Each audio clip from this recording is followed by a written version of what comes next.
Thanks everyone for joining us. Today we are talking with Sahara, who once sold spray-on nylons, has a collection of over 25 hats, and used to hate tomatoes. She's been mistaken for Cher. She wishes she was from England and once competed in the Miss Illinois pageant. She loves fun-fetti ice cream, braved a walk across a hanging bridge, and once sold newspapers in the supermarket. Today she's sharing about her trip to Switzerland. So welcome. Thank you. I never heard all those things put like in one sentence. I'm like, Right. good Lord, I did random things. Right. It makes you sound just fascinating. We want to know more, Sahara. Well, I'm here. Thank you for having me. You're welcome. It's great to have you here. So we are to start the 7-minute timer, and you can just start out by just telling us why Switzerland and what made you choose that location to visit. Yeah, absolutely. I visited well, actually, Bohemian Switzerland is not actually in Switzerland. It's in Czech Republic. Oh. And I visited Czech Republic years ago when I started my travel journey right out of university. And I ended up spending a decade traveling to over 84 countries. So earlier on in my journey, I visited Czech and then visited Prague. It was beautiful. But when I returned about 4 years ago, I wanted to see more of Czech. Every time people go to Czech Republic, they go to Prague, right? It's a beautiful city. But I was like, there's more to this country. And I'm a nature type of girl. So I was like, well, where could I go for maybe a day trip around here? So I did a little bit of research online, and I came across someone's blog, I think, who talked about Bohemian Switzerland. And it had stunning photos, and it was a hike, and it sounded really interesting. So that's how I decided to choose Bohemian Switzerland. Wonderful. That's amazing. So what is something that surprised you about Bohemian Switzerland? Well, first of all, how cheap it is to get there from Prague. It was it's like an hour and a half train ride from Prague to a town called Dessen. And then in Dessen, you get off and you buy a bus ticket and you ask to be dropped off. And they have a little route map that you can, the kind people will give you when you arrive at the bus stop. And they tell you where the beginning of the path is. So the whole trip, return back to Prague later that day, it was less than 30 euros. And that was one of the parts that really fascinated me, but also how stunning it was. The first half of the hike is you hike uphill through the forest and the trees, and then you have this beautiful like arch in a rock that you get to a viewpoint. And even cooler is at the top of this hike, at the very top, is a built-in like pub into the side of the mountain. Wow. So there's a restaurant and people are drinking beer and taking beautiful scenery photos.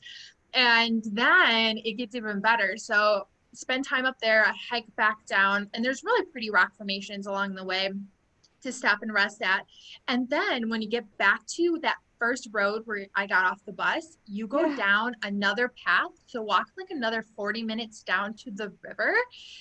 I wasn't even sure I was going the right way for a while. I hadn't seen anyone around, and felt like I was lost in the woods, but it starts to transform. The nature transforms into this really lush, wet forestry, very different from the hike up. And it looked like I was in fairyland. So you get down to this stream, and there's really pretty rock formations that now are like dark rock.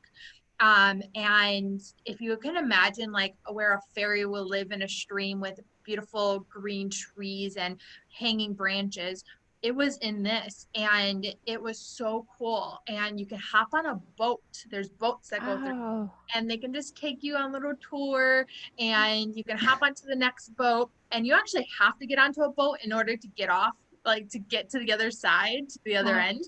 So I did that, and it was just so fun. And then finally hiked my way back. So it was a good hike. So if you like to do something physical and you're a nature person, this was a really unique experience. Yeah. Sounds amazing. There's so many other questions. I'm going to jump to the question about the food. So tell us about the food that you had there. Yeah, well, the Czech food is, it's not my favorite, but it has a lot of influence from the surrounding countries. So if you are a bread type of person, there's really good bakery, and of course beer, a lot of different craft brews. Great. Nice. So just being able to find like the pretzels that they have there, the type of pretzels, is so good. That was probably my favorite part. Oh, that sounds incredible. So tell us about some of the people. Did you meet anyone while you were doing this walk? Someone you're still in touch with, or? No one I'm in touch with, but really helpful people along the way, because like I said, there was times even going uphill, I was not even sure I was going in the right direction. I was on the right path, because it's such a long path. So just having people that you can sit and take a rest break with, or families to see, even just with their children and or their older parents going on this beautiful hike, just being able to match up with them for a little bit and have a conversation. And it's one of my favorite parts about traveling the world is, of course, people, and whether those people stick in your life for a moment or a lifetime, or a year, it's having that moment of a connection with another human being, to hear their story or to hear why they're in that place at that moment and what they're doing, is really transforming itself. Right. Yeah. I love the people too. That's one of the things about travel that is so interesting. People make it fun. Absolutely.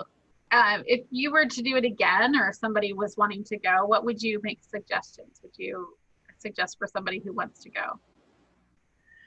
I would first of all suggest to go, because so many people don't go outside of Prague. Like I said, when they visit Czech Republic, Prague is like the main place that people go, and I really encourage people to venture outside of what is often talked about in a destination or a country, because this world is filled with so many amazing adventures.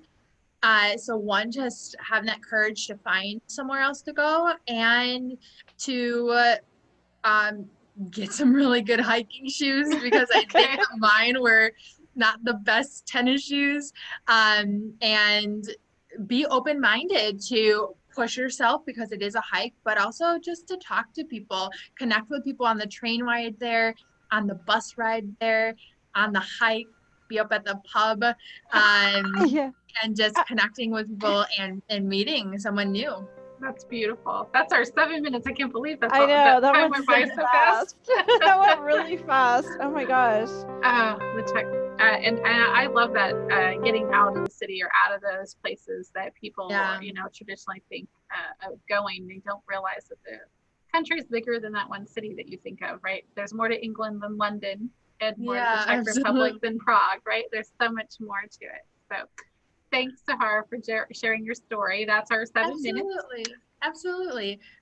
And we have a question and answer series that April and I are doing. And so in the description, you'll find a link so you can send us your questions, and we're happy to answer any travel related question you have in a future episode. And thanks for traveling with us through real stories to real people. Thanks. Thanks.